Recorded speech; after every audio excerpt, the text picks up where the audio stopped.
నమస్తే, welcome to city 24/7 top debate. నేను Suresh. YCP ఎందుకు ఓడిపోయింది? వైసీపీ నేతలు ఒక్కొక్కరుగా పార్టీని ఎందుకు వీడుతున్నారు? గతంలో జగన్ను పొగిడిన ఆ పార్టీ నేతలే ఆయన్ను ఎందుకు తిడుతున్నారు? వీటన్నిటికీ సమాధానం ఎప్పుడో దొరికినా ఇప్పుడు మరింత క్లారిటీ వచ్చింది. విజయసాయిరెడ్డి తాజా వ్యాఖ్యలతో అసలు వైసీపీలో ఏం జరుగుతుందో తేలిపోయింది. జగన్ కేవలం కోటరీ మాటలే వింటారని, జగన్కు చిన్న మాట చెప్పాలన్నా కోటరీ అనుమతి కావాలని చెప్పి విజయసాయిరెడ్డి కలకలం రేపారు. నాయకుడు అనేవాడు చెప్పుడు మాటలను నమ్మకూడదన్న విజయసాయిరెడ్డి చెప్పుడు మాటలు వింటే ఆ నాయకుడితో పాటు పార్టీకి ప్రజలకు నష్టం అన్నారు. కోటరీ నుంచి బయటపడితేనే జగన్కు భవిష్యత్తు ఉంటుందన్న విజయసాయిరెడ్డి ఆ రకంగా హితవు కూడా పలికారు. ఇంతకీ ప్యాలెస్ కోటరీలో ఎవరున్నారు ఆయన ఉద్దేశంలో? దీని మీద ముందుగా మనం చర్చిద్దాం. దీని డిబేట్లో పార్టిసిపేట్ చేస్తున్నారు తెలుగుదేశం పార్టీ అధికార ప్రతినిధి వై విజయకరణ్ గారు. నమస్తే అండి, వెల్కమ్ టు డిబేట్. అలాగే కాంగ్రెస్ నుంచి మైనార్టీ స్టేట్ అబ్జర్వర్గా ఉన్నటువంటి షేక్ బాజీ గారు, అధికార ప్రతినిధి కూడా. నమస్తే అండి. అలాగే సిపిఎం వ్యవసాయ కార్మిక సంఘం రాష్ట్ర అధ్యక్షులు వెంకటేశ్వర్లు గారు ఉన్నారు. నమస్తే సార్. అలాగే సీనియర్ జర్నలిస్ట్ విశ్లేషకులు కృష్ణాంజనేయులు గారు కూడా ఉన్నారు. సార్ విజయకరణ్ గారు, ఇది వైసీపీ అంతర్గత వ్యవహారం అవ్వచ్చు, కానీ మీకు ప్రధాన ప్రతిపక్షం ప్రత్యర్థి పార్టీ విజయసాయిరెడ్డి గారు యాక్చువల్ నంబర్ 2. ఒక టైంలో ఆయన కోటరీ. జగన్మోహన్ రెడ్డి అంటే విజయసాయిరెడ్డి, విజయసాయిరెడ్డి అంటే జగన్మోహన్ రెడ్డి. అయితే ఇప్పుడు ఆయన మీడియాకు ముందుకు వచ్చి మాట్లాడిన సందర్భం ఏంటిది? ఒక సిఐడి కేసు కాకినాడ సెజ్కు సంబంధించి, పోర్టుకు సంబంధించి వాటాలు లాక్కున్న దాంట్లో ఆయన ఏటుగా పెట్టారు. ఆయన మీడియా సమావేశం ఎలా స్టార్ట్ చేశారంటే, ఏటుగా పెట్టడం అనేది ఒక ఆనవాయితీ అయిపోయింది, అంతే తప్ప దీంట్లో ఒక క్రెడెన్షియల్స్ ఏమీ లేవు, ఇదేం పెద్ద విషయం కాదు, దీనికి సంబంధించి నేను చాలా ట్రాన్స్పరెంట్గా ఉన్నాను, అదే లోపల సిఐడి అధికారులకు చెప్పొచ్చాను. అసలు ఇప్పుడే నాకు ఈ కేసు గురించి మొత్తం విషయాలన్నీ అర్థమవుతున్నాయి, కానీ కేసు పెట్టే టైంకి నేను ఇంకా వైసీపీలోనే ఉన్నాను, కానీ అప్పటికి నాకు దీనికి సంబంధించినటువంటి డీటెయిల్స్ ఏమి తెలియవు. ఇప్పుడు మాత్రం గంటాబద్ధంగా చెప్తున్నాను, ఈ కాకినాడ సెజ్ వ్యవహారానికి సంబంధించి కోర్టులు లావాదేవీలు ఏమైనా మారినాయా, జరిగినాయా అవన్నీ నాకు తెలియదు, కానీ కర్త కర్మ క్రియ వైవి సుబ్బారెడ్డి కుమారుడు విక్రాంత్ రెడ్డి అని చెప్పేసి ఆయన కుండబద్దలు కొట్టాడు. ఆయన మాట్లాడేదానికి క్రెడిబిలిటీ ఉంటుంది ఖచ్చితంగా. ఇప్పుడు వార్తా కథనాల్లో చదవటం వేరు, ఆయన చెప్పడం వేరు. అంతేకాదు లిక్కర్ మాఫియా గురించి కూడా ఆయన చెప్పడం జరిగింది. మీరు నిన్ననే official Telugu Desam party social media పేజ్లో కూడా ఈ లిక్కర్ స్కామ్ గురించి కొన్ని బయటికి తెలియనటువంటి కొన్ని డీటెయిల్స్ కూడా చెప్పడం జరిగింది. త్వరలోనే కీలకమైన అరెస్టులు ఉంటాయని చెప్పేసి వాటిని ధృవీకరిస్తున్నట్లుగానే ఈరోజు విజయసాయిరెడ్డి గారి వ్యాఖ్యలు కూడా ఉన్నాయి. అంటే విజయసాయిరెడ్డి గారు ఏమన్నా పరోక్షంగా ఏమన్నా అంతర్లీనంగా అండర్లయింగ్గా ఏమన్నా టీడీపీతో కానీ లేదంటే బీజేపీ ద్వారా ఏమన్నా లైజనింగ్ ఏమైనా జరుగుతుందా? విజయసాయిరెడ్డి గారు ఒక టైంలో టీడీపీకి అదేంటి పంటిలో రాయిలాగా ఉండేటటువంటి వ్యక్తి. మరి అటువంటిది ఆయన ఈరోజు మాట్లాడిన మాటలు, పర్టికులర్గా లిక్కర్ స్కామ్ విషయంలో, అవి నిన్న టీడీపీ అఫీషియల్ సోషల్ మీడియా అకౌంట్స్లో కనపడింది.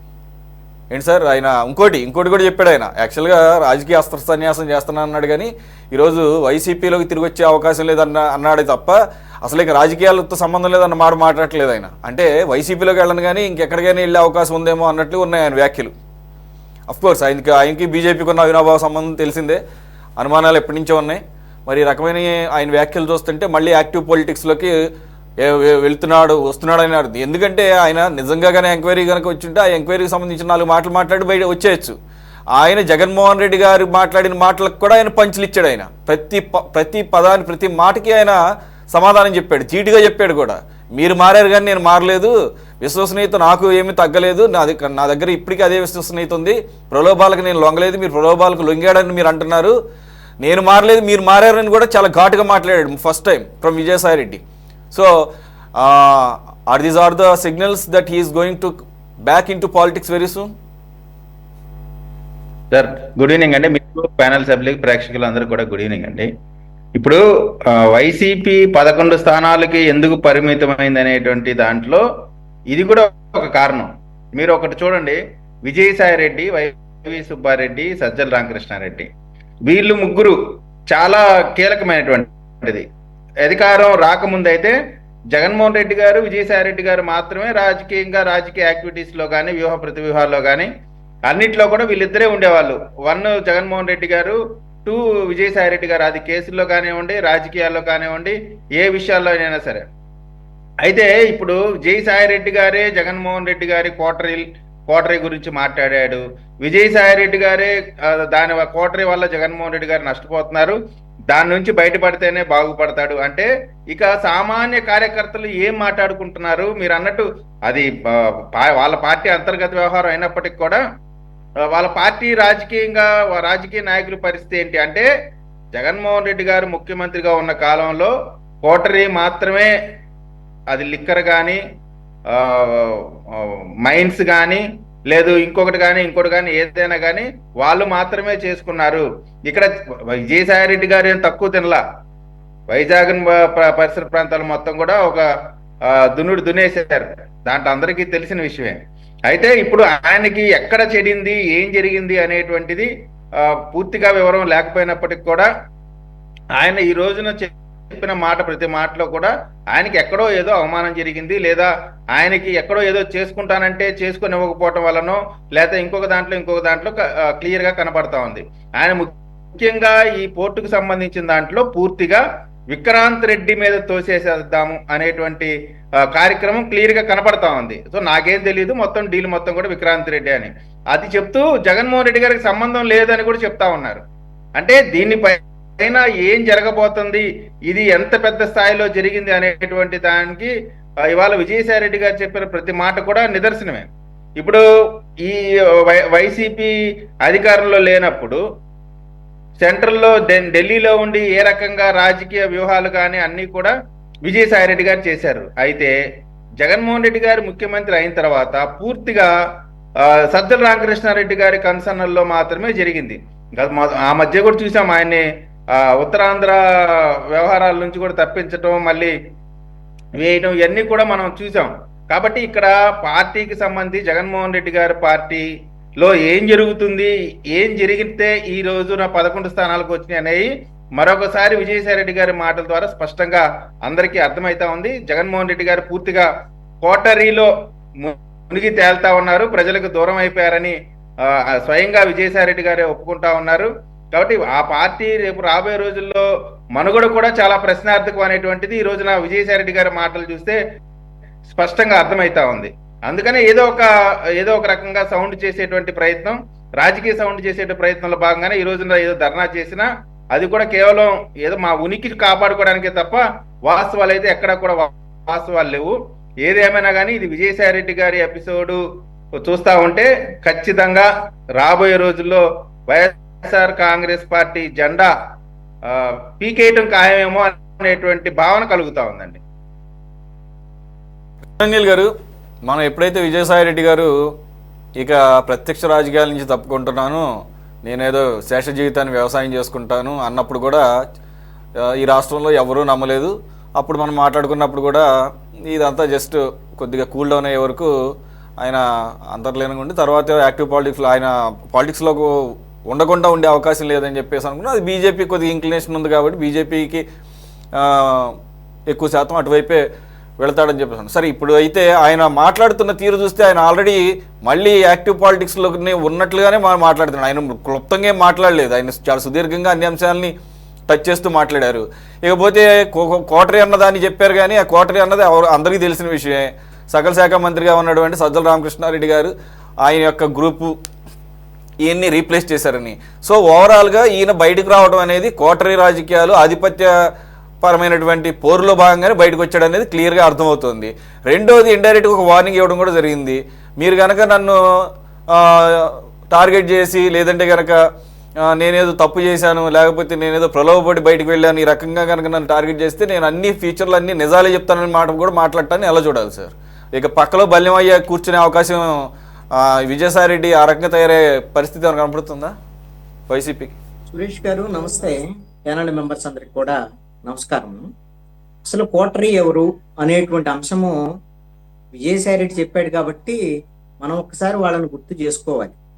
జగన్మోహన్ రెడ్డి కోటరీ విషయంలో చాలా క్లారిటీగా ఉన్నాడండి. జగన్మోహన్ రెడ్డి 5 ఏళ్ల పాటు చాలా స్పష్టంగా తన కోటరీ తను ఒక నలుగురు నాయకులు.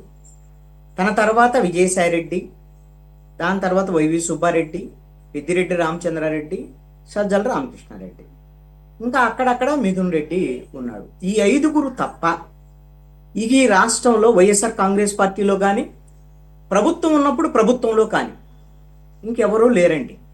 జగన్మోహన్ రెడ్డే ఉంటాడు. జగన్మోహన్ రెడ్డి ఎక్కడా కనపడ్డా కాబట్టి అధికారికంగా ఆయన ఏం మాట్లాడడు, ఏం చేయడు కాబట్టి వీళ్ళు ఆయా సందర్భాల్లో మాట్లాడేటువంటి వాళ్ళుగా విజయసాయి రెడ్డి ఉన్నారు. అదేవిధంగా సజ్జల రామకృష్ణారెడ్డి డిఫాక్టో సీఎంగా ఆయన సకల శాఖ మంత్రిగా కూడా కొనసాగినటువంటి పరిస్థితి ఉంది. వైవి సుబ్బారెడ్డి కొన్నాళ్ళు మాట్లాడాడు. పెద్దిరెడ్డి లాంటి వాళ్ళు, మిథున్ రెడ్డి లాంటి వాళ్ళు కొంత లో ప్రొఫైల్లో ఉన్నారు. జగన్మోహన్ రెడ్డి చాలా స్పష్టమైనటువంటి సందేశం వాళ్ళ నాయకులకు కానీ, వాళ్ళ మంత్రులకు కానీ అందరికి ఇచ్చాడు, ఒక క్లారిటీ ఇచ్చాడు. నేను 5 ఏళ్ల పాటు నేను అన్ని డిబేట్లలో ఈ కోటరీ తప్ప ఇంకెవరూ లేరు జగన్మోహన్ రెడ్డికి, జగన్మోహన్ రెడ్డి కూడా అదే సందేశాన్ని ఇచ్చాడు అనేటువంటి అనేక సందర్భాలు చెప్పుకుంటూ వచ్చాం. ఇప్పుడు గమ్మత్ ఏంటంటే, ఇప్పుడు సుద్దులు చెప్తున్నాడు విజయసాయి రెడ్డి వచ్చి. విజయసాయి రెడ్డి నెంబర్ 2గా ఉండి విశాఖపట్నంలో అక్కడ ఉత్తరాంధ్ర బాధ్యతల్లో ఉండి మొత్తం అక్కడ భూములు వాళ్ళ అమ్మాయి పేరుతో, అదే కాకినాడ పోర్టులో అరవిందో వాళ్ళ వియంకుడి పేరుతో, ఈ విధంగా వాళ్ళ అల్లుడు అన్న సోదరుడి పేరుతో ఢిల్లీ నుంచి ఆంధ్ర వరకు లిక్కర్ స్కాములు, ఆంధ్రాలో లిక్కర్ కంపెనీలకు సంబంధించినటువంటి వ్యవహారము, ఇవన్నీ చేసిన తర్వాత అయ్యో జగన్మోహన్ రెడ్డికి అన్యాయం అయిపోతుంది కోటరీ అని. నువ్వు అన్యాయం చేసావు కదా, పోనీ మీ ఇద్దరు కలిసి కుమ్మక్కయ్యి తోడు దొంగలు అంటే మీరిద్దరూ కూడా నేరారోపణలు ఎదుర్కొనేటువంటి నిందితులు, ఇద్దరు తోడు నిందితులేగా. నువ్వు జగన్మోహన్ రెడ్డికి ఆ విధంగా సపోర్ట్ చేసి నెట్ట నెల్లున ముంచావా? పోనీ ఈ విధంగా అయితే నీలాగా పోనీ జగన్మోహన్ రెడ్డి ఏమనుకున్నాడని నన్ను నెట్ట నెల్లున ముంచుతున్నాడు మొత్తము, ఇతనైతే కాదు ఉత్తరాంధ్రలో మొత్తం పోయేటట్టు ఉందని వైవి సుబ్బారెడ్డిని తెచ్చుకున్నాడు. వైవి సుబ్బారెడ్డిని తెచ్చుకుంటే వైవి సుబ్బారెడ్డి కొంత ముంచాడు. ఇప్పుడు మొన్న తీసుకొచ్చి ఈయన అలిగాడని నువ్వేంది వాళ్ళని తెచ్చావు, సద్దలను తెచ్చావు, సద్దలకేమో మొత్తం అది ఇచ్చావు ఇది ఇచ్చావు అన్న తర్వాత ఓడిపోయిన తర్వాత జగన్మోహన్ రెడ్డి ఇతను పోడు తట్టుకోలేక మళ్ళీ ఉత్తరాంధ్ర బాధ్యతలు ఇచ్చాడు. మరి ఉత్తరాంధ్రలో ఉంటే ఈయన కొనసాగుదామని అనుకున్నాడు వైఎస్ఆర్ కాంగ్రెస్ పార్టీలో నాకు తెలిసి. ఇప్పుడు వీళ్ళు అదే పనిగా పొడుస్తున్నారు కూటమికి సంబంధించినటువంటి వాళ్ళు. వీళ్ళ టార్గెట్ ఏంది? అప్పుడు దొబ్బేసినటువంటి వాళ్ళకి సంబంధించినటువంటి వాళ్ళందరి మీద ఇప్పుడు గిన కొంచెం ఒత్తిడి పెంచితే మనకు కావాల్సినవి మనకు రాలుతాయి, ఆ జగన్మోహన్ రెడ్డి దగ్గర నుంచి పోయేవాళ్ళు పోతారు, జగన్మోహన్ రెడ్డిని బలహీనపరచవచ్చు, మనకు కావాల్సినవి మనకు వస్తాయి. వీళ్ళ టార్గెట్ వీళ్ళు మొదలు పెట్టారు. ఇంకేం చేశాడు? ఇంకా లాభం లేదులేని బీజేపీ వాళ్ళతో మాట్లాడుకున్నా. ఇంతకుముందు కూడా బీజేపీ వాళ్ళతో టైఅప్ చేసింది జగన్మోహన్ రెడ్డిని విజయసాయి రెడ్డి. ఇప్పుడు కూడా వాళ్ళతో మాట్లాడుకుని నాకున్నటువంటి సమాచారం మేరకు నేను ఖచ్చితంగా చెప్పగలను, ఎవరు అంగీకరించినా అంగీకరించకపోయినా జగన్మోహన్ రెడ్డి ఆదేశాల మేరకే జగన్మోహన్ రెడ్డికి ఇబ్బంది కలగకుండా బీజేపీ వాళ్ళతో మాట్లాడుకొని ఈయన బీజేపీలో చేరతాడు, దాని గురించి డౌట్ ఏం లేదు. మొన్నే అసలు ఇప్పుడు ఆల్రెడీ యాక్టివ్ పాలిటిక్స్ ఎప్పుడూ ఉన్నాడు, ఎప్పుడూ యాక్టివ్ పాలిటిక్స్ లోనే ఉన్నాడు. మొన్న తెలంగాణలో హైదరాబాద్ అనుకుంటా ఉపరాష్ట్రపతి వస్తే ప్రోటోకాల్లో బీజేపీ వాళ్ళకని ఈయనే ముందున్నాడు. ఈయన ఏ ప్రోటోకాల్ ఉందని, ఈయన రాజ్యసభ సభ్యుడు కాదు, రాజీనామా చేశాడు, వైఎస్ఆర్ కాంగ్రెస్ పార్టీ నాయకుడు కాదు, బీజేపీలో చేరాడా లేదనేది వాళ్ళు చెప్పాలి. ఇక వాళ్ళు ఎవరిని పడితే వాళ్ళని ఏం కావాలంటే అది చేయిస్తారు కదా. వాళ్ళకి అసలు ఈ రాజకీయాల గురించి వాళ్ళని అసలు మాట్లాడేది ఇలా చేయాలి అలా చేయాలని వాళ్ళకి చెప్తే అంతకన్నా బూత్ ఇంకొకటి ఉండదు. కాబట్టి విజయసాయి రెడ్డి చాలా స్పష్టంగా బీజేపీ వాళ్ళతో మాట్లాడుకొని జగన్మోహన్ రెడ్డి మీద విమర్శలు చేసినట్టుగా ఆంధ్రప్రదేశ్ సంబంధించినటువంటి కూటమి ప్రభుత్వం నుంచి ఇబ్బందులు రాకుండా ఇప్పుడు సిఐడి వాళ్ళు పిలిచారు. ఏ కేసులో పిలిచారు? కోర్టుకు సంబంధించినటువంటి వ్యవహారంలో పిలిచారు. కోర్టులు ఆల్రెడీ వెనకాల వెనకాల రాసేసుకున్నారు, అయిపోయింది, సెటిల్మెంట్ అయిపోయింది. సెటిల్మెంట్ అయిపోయిన తర్వాత ఇప్పుడు విజయసాయి రెడ్డికి సెటిల్మెంట్ చేయాలి. ఏంటది? క్లీన్ చిట్ ఇవ్వాలి సిఐడి. విజయసాయి రెడ్డి ఏమీ లేదు, ఇబ్బంది ఏమి లేదు అని వీళ్ళు క్లీన్ చిట్ ఇస్తే బీజేపీ వాళ్ళు రేపు పొద్దున్న చేర్చుకుంటారు. క్లీన్ చిట్ లేకపోయినా చేర్చుకుంటారు, అది వేరే అంశం అనుకోండి. వీళ్ళు క్లీన్ చిట్ ఇవ్వాలి, ఇవ్వటానికి ఒప్పందం జరిగిందని నేను అనుకుంటున్నాను. అది తర్వాత ఇప్పుడు వైవి సుబ్బారెడ్డి కొడుకుంటాడా లేకపోతే ఇంకోటి ఉంటుందండి. ఇప్పుడు ఏదైతే లిక్కర్ స్కామ్కి సంబంధించినటువంటి వ్యవహారంలో పురంధేశ్వరి, అదేవిధంగా చంద్రబాబు నాయుడు, అదేవిధంగా జనసేనకు సంబంధించినటువంటి పవన్ కళ్యాణ్, వీళ్ళందరూ కూడా అసలు ఏ ఏ కంపెనీలని విజయసాయి రెడ్డి లాక్కున్నాడు, మిథున్ రెడ్డి లాక్కున్నాడు, వీళ్ళది ఏ విధంగా 5 ఏళ్ల పాటు వీళ్ళు తయారు చేసినటువంటి మద్యాన్నే ప్రభుత్వానికి అమ్మారు, దాన్నే జనం చేత కొనిపించారు. ఈ విధంగా అన్నింటిలో జగన్మోహన్ రెడ్డి వాటాలు లేవంటే ఎవరన్నా నమ్ముతారా? జగన్మోహన్ రెడ్డికి తెలియకుండా ఒక్క పూచుకు పుల్ల కూడా ఆయన ఏమీ జరగటానికి లేదు. ఈ 5గురు జగన్మోహన్ రెడ్డి కలిసి వీళ్ళందరూ చేయాలి, జగన్మోహన్ రెడ్డి వాటా జగన్మోహన్ రెడ్డికి ఇవ్వాలి. అందుకు అనుగుణంగా వీళ్ళు ఇవన్నీ కూడా చేశారు. నాకు తెలిసి ఇప్పుడు మరి లిక్కర్ స్కామ్లో నిందితులు ఎవరు ఉండాలి? విజయసాయిరెడ్డి ఉండాలి, విజయసాయిరెడ్డికి సంబంధించినటువంటి వాళ్ళ అల్లుడు ఉండాలి, వాళ్ళ అల్లుడు అని ఉండాలి. ఏది ఢిల్లీ లిక్కర్ స్కామ్ కాదు, ఆంధ్ర లిక్కర్ స్కామ్లో కూడా వీళ్ళు ఉన్నారు కీలకంగా. ఆవిడ పురంధేశ్వరి ఏ కంపెనీలు ఎంత దొబ్బేశారు ఏంటి అన్ని వివరాలు చెప్పింది. ఆవిడ సిబిఐకి ఒక లేఖ కూడా రాసింది, 33,000 కోట్ల రూపాయలు వీళ్ళు స్వాహా చేశారు అని పెద్ద లేఖ కూడా రాసింది, సిబిఐ ఎంక్వైరీ జరగాలని. ఏది గత వైఎస్ఆర్ కాంగ్రెస్ పార్టీ ప్రభుత్వం ఉన్నప్పుడు. మరి అప్పుడు కూడా బీజేపీ ఉంది, ఆవిడ బీజేపీ అధ్యక్షురాలే. ఇప్పుడు కూడా బీజేపీ ఉంది, కనీసం ఇప్పుడన్నా మళ్ళీ అలాంటిది ఏమైనా వేస్తారంటే అదేం లేదు. వీళ్ళు ఎలాగో ఆంధ్రప్రదేశ్ ప్రభుత్వం అలాంటి దానికి బీజేపీకి ఏమి లేకపోతే ఎన్డీఏ ప్రభుత్వానికి అక్కడ ఉండే దానికి అవకాశం ఇవ్వరు. ఎందుకంటే ఇక్కడ సిఐడి పెట్టింది అనుకో, వాళ్ళు ఎవరెవరు ఉన్నారు ఏంటి ఆ కంపెనీలు లిక్కర్ కంపెనీలు మొత్తాన్ని తిరిగి తెలుగుదేశం వాళ్ళకో లేకపోతే ఎవరో ఒకళ్ళకో రాయించుకోవచ్చు మళ్ళీ హాయిగా, ఇబ్బంది లేకుండా. ఇక్కడ దర్యాప్తు సంస్థ అయితే ఎవరెవరు ఉన్నారు, ఎంతెంత వసూలు చేశారు, ఎంత సంపాదించారు, వాటిల్లో మా వాటాలు ఎంత, వాటిని కూడా వసూలు చేసుకోవచ్చు. కాబట్టి ఇది సిబిఐ గీబిఐ వద్దు, ఇప్పుడు అక్కర్లేదు, ఇప్పుడు మనమే చేద్దామని సిఐడికి మొదలు పెట్టేసినటువంటి పరిస్థితులు నిన్న మొన్న ఏదో లిక్కర్ స్కామ్ మీద మిథున్ రెడ్డి అదిగో ఇదిగో అని చెప్పేసి పెట్టేశారు. మొన్నటిదాకా పెద్దిరెడ్డి రామచంద్రారెడ్డి మీద జరిగినటువంటి వ్యవహారాలు కూడా మనం అనేక సందర్భాల్లో డిస్కస్ చేసుకొని ఉన్నాం. కాబట్టి సెటిల్మెంట్ కావాల్సినటువంటి బేస్ అంతా ఏర్పాటు చేసుకుంటున్నారు. చక్కగా తెర వెనక సెటిల్మెంట్ చేసుకుంటారు, ఏమి ఇబ్బంది లేదు, ఎవరు ఆందోళన చెందాల్సినటువంటి అవసరం కూడా లేదు. మీడియా వాళ్ళు కూడా ఎక్కడికక్కడ వైఎస్ఆర్ కాంగ్రెస్. సార్ బాజీ గారు, am I audible? Can you hear me? Yeah వినిపిస్తుందండి. సార్ బాజీ గారు, విజయసాయిరెడ్డి గారు ఈరోజు చాలా సుదీర్ఘంగా ప్రెస్ మీట్ పెట్టారు. అది కూడా సిఐడి విచారణ తర్వాత. అన్నీ కూడా వైసీపీ అంతర్గత రాజకీయాల గురించి ఆయన మాట్లాడింది, అంతే తప్ప రాష్ట్ర రాజకీయాలు జాతీయ రాజకీయాల గురించి కూడా కాదు. ముఖ్యంగా స్కామ్ల గురించి మాట్లాడారు. అలాగే వైసీపీలో ఉన్నటువంటి కోటరీ పాలిటిక్స్ గురించి జగన్మోహన్ రెడ్డి గారికి కొన్ని సూచనలు సలహాలు కూడా ఇవ్వడం జరిగింది. అలాగే జగన్మోహన్ రెడ్డి గారు ఆయన పార్టీ నుంచి వెళ్ళిపోతున్నప్పుడు లేదా వెళ్ళిపోయిన తర్వాత మీడియాతో మాట్లాడినప్పుడు చేసినటువంటి వ్యాఖ్యలకు కూడా చాలా ఘాటుగానే కౌంటర్ ఇచ్చారు. ఇప్పటివరకు జగన్మోహన్ రెడ్డి గారి మీద ఆయన ఎక్కడా కూడా వ్యతిరేకత ఎక్కడ ప్రదర్శించలే. I think this is the first time ఓపెన్గా చాలా క్లియర్గా చెప్పారు, మీరు మారైపోయారు, నేనేం మారలేదు, నేనేం ప్రలోభాలకు లొంగలేదు, నేనేం భయపడలేదని చెప్పేసి. సో మీరు భయపడ్డారు, మీరు ప్రలోభాలకు లొంగారు, మీరు విశ్వసనీయత కోల్పోయారని చెప్పేసి ఇండైరెక్ట్గా మీరు మారారని చెప్పేసి ఆయన అంటున్నాడు. రెండోది, ఫ్యూచర్లో కూడా అన్ని నిజాలు చెబుతానంటున్నాడు. ఏమన్నా కనుక ఇట్లాంటి విషయాల్లో తనను కనుక టార్గెట్ చేస్తే అన్నీ కూడా నిజాలు చెప్తానని కూడా చెప్తున్నాడు ఆయన.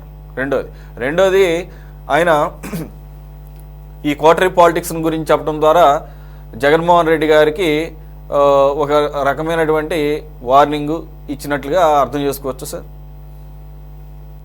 ముందుగా సురేష్ గారు, మీకు అట్లాగే ప్యానెల్లో ఉన్న పెద్దలందరికీ కూడా శుభ సాయంత్రం, నమస్కారం. ఇప్పుడు విజయసాయిరెడ్డి గారు మరి జనవరి 25 తారీఖు 2025 రాజీనామా చేశారు.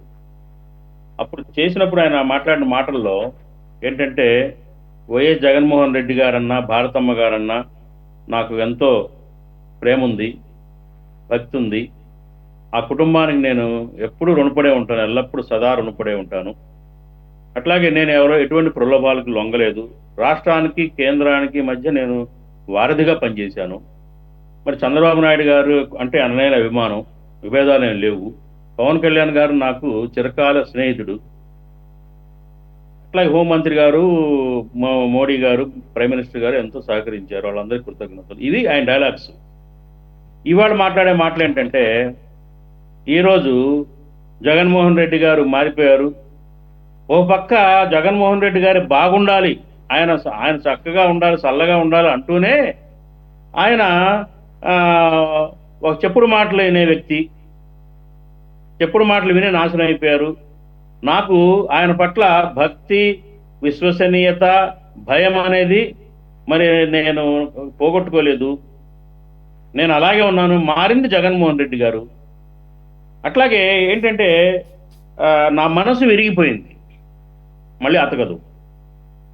ఈ చూస్తే ఎలా ఉందంటే రంగులు ఊసర వెళ్ళి రంగులు ఎలా ఏ రకంగా మరి రోజు రోజుకి మారుస్తుందో ఆ రకమైన విధానాన్ని విజయసాయిరెడ్డి యొక్క వైఖరిలో మనం చూడొచ్చు. నేను ఆయన రాజీనామా చేసినప్పుడు అప్పుడు మనం ఇదే డిబేట్ నేను ఆ రోజే నేను చెప్పానండి, మీకు గుర్తుందో లేదు సురేష్ గారు. గుర్తుంది. ఖచ్చితంగా ఆయన బీజేపీ వైపు అడుగులు వేస్తున్నాడు. ఆయన వ్యవసాయం చేయడానికి లేదు. ఏంటండి వ్యవసాయం? ఇప్పుడు నేను ఇందాక కూడా ఆయన ప్రెస్ మీట్ నేను వ్యవసాయం చేస్తున్నాను అంటున్నాడు. ఏం వ్యవసాయం చేశారండి? ఈయన రాజీనామా చేసిన నాటికి అప్పటికే పంటలు వచ్చేసినాయి. జనవరి 25వ తారీఖు ధాన్యం వచ్చేసింది, అన్ని పంటలు వచ్చేసినాయి. ఈ పొలంలో పోయి ఈయన ఏం చేశాడు, ఏం వ్యవసాయం చేశాడో చెప్పాలా?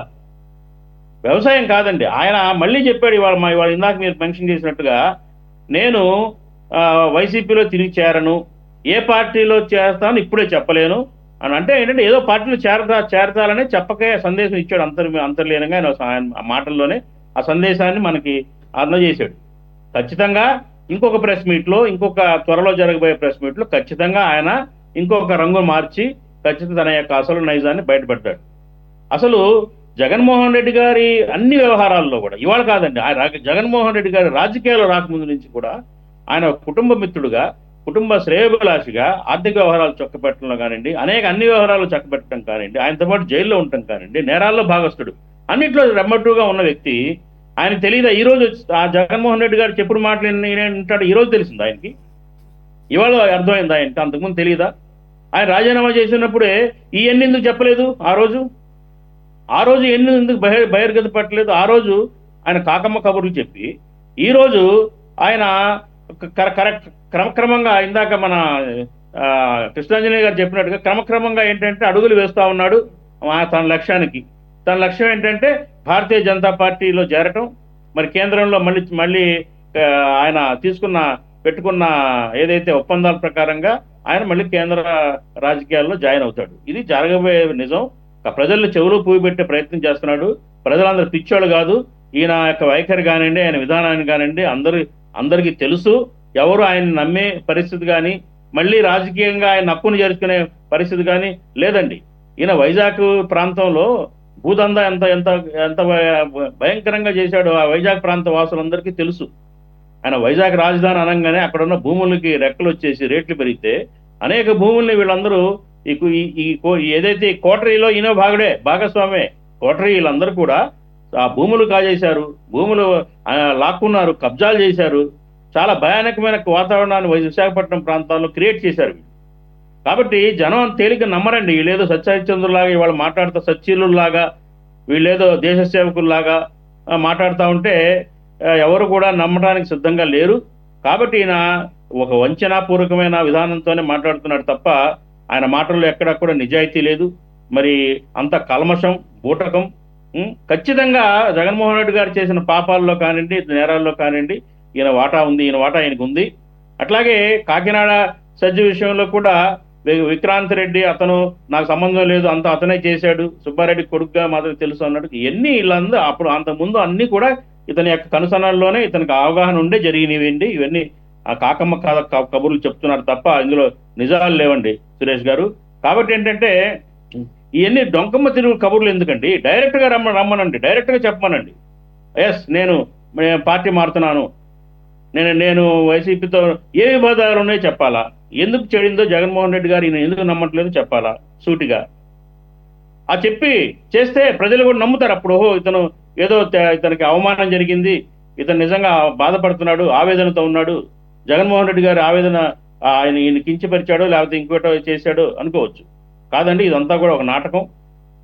ఏంటంటే ఈయన మళ్ళీ రాజకీయాల్లోనే ఉంటాడు. మరి కూటమి రాజకీయాల్లోకి వెళ్ళటం కోసమే ఆ రోజే చంద్రబాబు నాయుడు గారిని, పవన్ కళ్యాణ్ గారిని దువ్వటం కోసం వాళ్ళంటే ఎంతో ప్రేమాభిమానం ఉన్నట్లుగా మాట్లాడటం. అట్లాగే కేంద్రంలో ఉన్న మరి మోడీ గారు కానివ్వండి, లేకపోతే అమిత్ షా గారితో కూడా ఎంతో ప్రేమ ఉన్నట్టుగా మాట్లాడటం. ఇవన్నీ సంకేతాలు. ఆయన మళ్ళీ తిరిగి ఇవన్నీ చేరడానికి కావాల్సిన సంకేతాలు ఆ రోజే ఇచ్చాడు. కొత్తగా ఇవాళ ఏం లేదండి, ఆ రోజు సంకేతాలు ఇచ్చాడు. తిరిగి మళ్ళీ అదే గూటికి వెళ్ళి మళ్ళీ రాజకీయాలు ఖచ్చితంగా చేస్తాడు. అయితే ఇందాక కృష్ణాంజనేయ గారు చెప్పినట్టుగా జగన్కి యొక్క షాడో ఆయన ప్రోత్సాహంతో ఎన్ని చేస్తున్నాడా, ఆయనే పంపిస్తున్నాడా అనేది మాత్రం నేను చెప్పలేను. కానీ అది ఎందుకంటే అది వాస్తవం ఉండకపోవచ్చు దాంట్లో. కానీ ఇతను మాత్రం ఏంటంటే ఒక సొంత, నేను అప్పుడే చెప్పాను పోయినసారి డిబేట్లోనే, ఇతను ఒక సొంత ప్లాట్ఫామ్ క్రియేట్ చేసుకునే ప్రయత్నం చేస్తూ ఉన్నాడు. ఇతను ఒక ఆడిటర్గా, ఒక ఆర్థిక నిపుణుడిగా పనిచేసిన తర్వాత, ఎందుకంటే జగన్మోహన్ రెడ్డి గారు సజ్జల రామకృష్ణారెడ్డి గారిని కానివ్వండి, కానివ్వండి, వీళ్ళు ఎంప్లాయీస్ ఆయన సంస్థల్లో, వాళ్ళని రాజకీయాల్లోకి ఆయన అనుంగు శిష్యులుగా, ఆయనకి సపోర్టివ్గా ఉండేటట్టుగా. ఒక్క నిమిషం అండి. జగన్మోహన్ రెడ్డి గారు ఈ వాళ్ళ యొక్క అత్యంత విశ్వసనీయమైన ఎంప్లాయీస్ ని పార్టీలోకి తీసుకొచ్చారు. రాజకీయ నాయకుల్ని తేలేదండి, మీరు గమనించాలి ఈ విషయాన్ని. సజ్జల రామకృష్ణారెడ్డి గారు, ఆయన సాక్షి మీడియాలో ఆయన చాలా సీనియరు, ఆయన ఎండీగా పనిచేశారు. తర్వాత ఈయన కూడా ఆడిటర్గా వీళ్ళని ఎందుకు తెచ్చుకున్నారంటే ఒక విశ్వసనీయులు కాబట్టి. బయట వాళ్ళ నమ్మక, రాజకీయ నాయకులు, రాజకీయంగా ఉండే వాళ్ళ నమ్మకం లేక వీళ్ళని తీసుకొచ్చారు. కాబట్టి ఏంటంటే ఆయన గురించి చిన్నప్పటి నుంచి తెలిసిన వ్యక్తులు వీళ్ళు. కాబట్టి ఇవాళ మాట్లాడితే ఆయన జనం నమ్మడానికి సిద్ధంగా లేరు.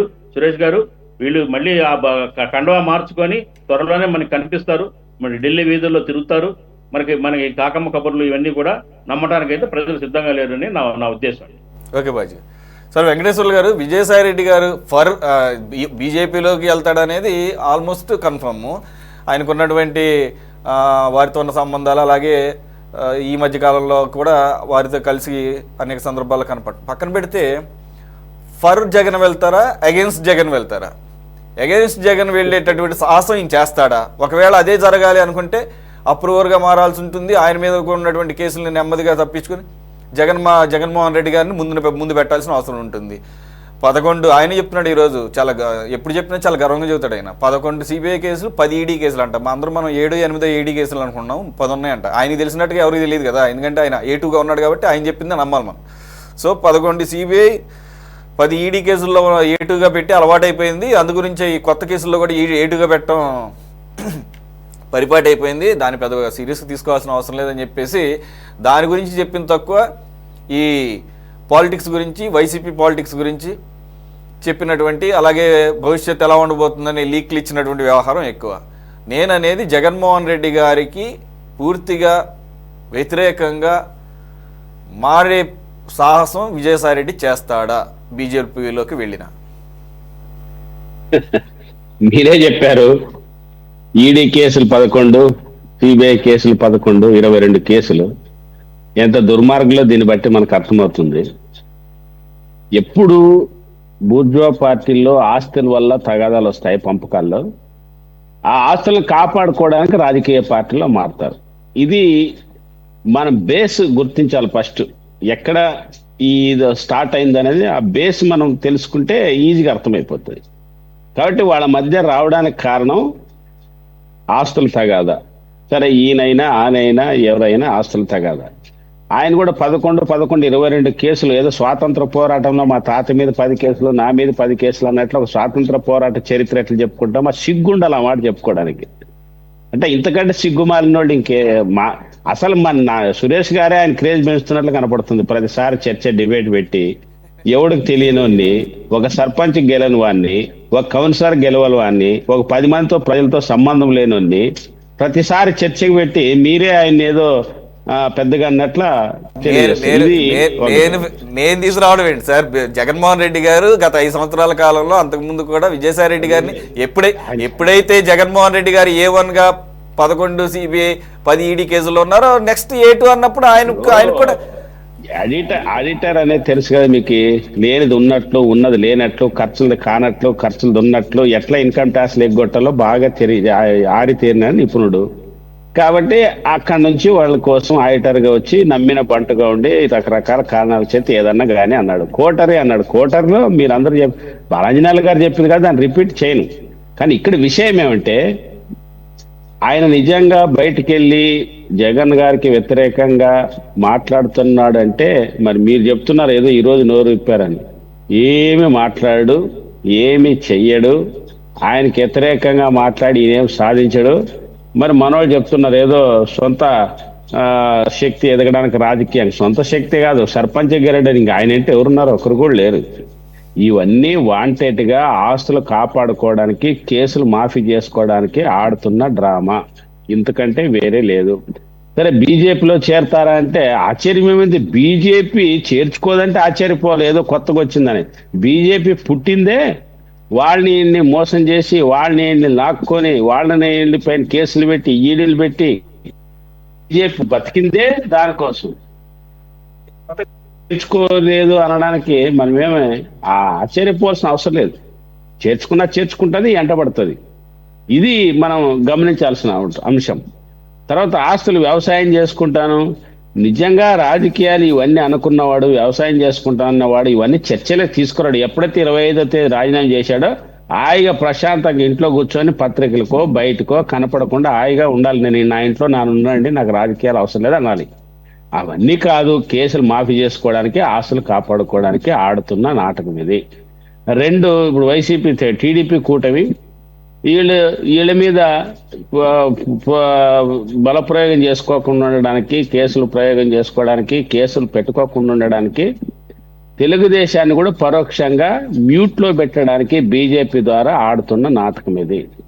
ఎందుకు మ్యూట్లో పెడుతున్నారంటే బీజేపీ యొక్క సహకారం ఉంటే ఇక్కడ ఉన్నటువంటి కూటమి కూడా వీళ్ళ మీద కొంచెం దాడి తగినంత చేయదు. ఎందుకంటే మనం చూసాం అదానితో ఒప్పందం గురించి 1750 కోట్ల రూపాయల ఒప్పందం నగ్నంగా బహిరంగంగా తీసుకున్నారని చెప్పినా ఈ రోజుకి కూటమి ప్రభుత్వం కానీ, ముఖ్యమంత్రి కానీ, ఉప ముఖ్యమంత్రి కానీ మాట్లాడలేదు. కాబట్టి దీని అనుకున్నటువంటిది కూడా అదాని, కాబట్టి అదాని బీజేపీ మీద, బీజేపీ ద్వారా దీని జోలికి పోకున్నాడు. ఇప్పుడు కూడా వీళ్ళ మీద తక్షణంగా కేసులు కానీ, రాజకీయంగా కానీ కక్ష సాధింపు చర్యలు కూడా లేకుండా ఉండడానికి, మ్యూట్లో ఉంచడానికి ఆడుతున్న నాటకమని నేను అనుకుంటున్నాను. ఒకవేళ జగన్కి వ్యతిరేకంగా మాట్లాడే పట్టయితే ఇప్పటికే చాలా విషయాలు చెప్పాలి. కానీ ఇప్పటికి ఆయన మంచి ఎక్కడున్నా ఆయన మంచిగా కోరుకుంటున్నాను, ఎక్కడున్నా ఆయన చెప్తున్నాను, ఆయన కోటరి వల్ల నమ్ముతున్నాడు, ఈ మాటలు రావు. ఈ మాటలు కోటరి లేవు. మరి ఆయనే కదా అందరికంటే నంబర్ 1, నంబర్ 2, ఇప్పటికీ నంబర్ 2 ఆయనే. ఇవన్నీ అబద్ధాల మాటలు. ఆస్తుల్లో సమస్యలు వచ్చాయి, కేసులు వచ్చాయి, ఆస్తుల్ని కాపాడుకోవడానికి, కేసుల నుంచి బయటపడడానికి తప్ప ఇవన్నీ కాదు. మూడవది, రాజకీయ బీజేపీలోకి చేరతాడంటే ఆయన పెద్ద స్వాతంత్ర సమరయోధుడా? ఈ దేశానికి ఏమన్నా స్వాతంత్రం తెచ్చినోడా? ఈ రాష్ట్రాన్ని ఏమన్నా ఒక 30-40 ఏళ్ళు రాజకీయంగా చాలా త్యాగాలు చేసి రాష్ట్ర అభివృద్ధి కోసం ఏమైనా పాటుపడినోడా? వచ్చిన 5 ఏళ్లలో ఎట్లా సంపాదించుకోవాలా, సెజ్జిని ఎట్లా కొల్లగొట్టాలా, విశాఖపట్నం పట్ల భూములు ఎట్లా కొల్లగొట్టాలని ఈ 5 ఏళ్లలో సంపాదించుకొని భూములు కొల్లగొట్టి సెజ్జిని చేసుకున్నాడు తప్ప ఆయన గురించి మాట్లాడడం అయితే నాకైతే ఎబ్బెట్టగా ఉంది. అలాంటి గురించి ఎంత తక్కువ మాట్లాడితే అంత మంచిది. నిజంగా కూటమి ప్రభుత్వానికి చిత్తశుద్ధి ఉంటే, ఈ రాష్ట్రం పట్ల ప్రేమ ఉంటే, ఈ ఆస్తుల మీద చాలా ఆస్తులు విశాఖపట్నం చుట్టూ లాక్కున్నట్టు ఐఏఎస్ సిట్టింగ్ జడ్జి చేశారు, అంతకుముందు చేశారు. ఇప్పటికైనా చంద్రబాబు నాయుడు గారిని మేము కోరేది ఏమంటే మీ ద్వారా వెంటనే సిట్టింగ్ జడ్జి దారో లేదా ఒక సీనియర్ ఐఏఎస్ ఆఫీసర్ దారో మొత్తం ఈ భూ కబ్జాలు, పెద్దిరెడ్డి రామచంద్రరెడ్డి కానీ ఈయన కానీ ఎంత భూ కబ్జాలు అని చెప్తున్నారు, కానీ ఇప్పుడు 6 నెలల నుంచి చెప్తున్నారు ఎక్కడన్నా ఒక కబ్జా, ఎక్కడ భూ కబ్జా చేశాడని ఎవరి మీదైనా కేసు పెట్టారా, ఎవరినైనా జైల్లో వేశారా?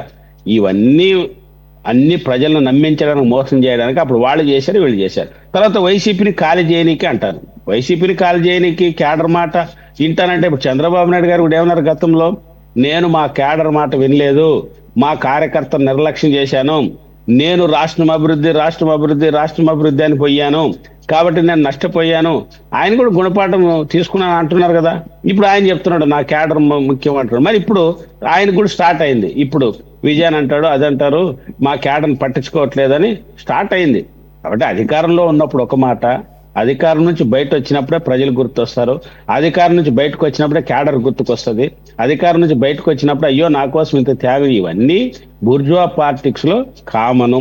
కాబట్టి 2 మనం చూడాలి, ఆస్తుల పంపకాల కోసం, ఆస్తులను కాపాడుకోవడం కోసం. దీని చుట్టే రాజకీయాలు ఉంటాయి, అది మనం గమనించాలి. రైట్ వెంకటేశ్వర గారు. మరో ముఖ్యమైన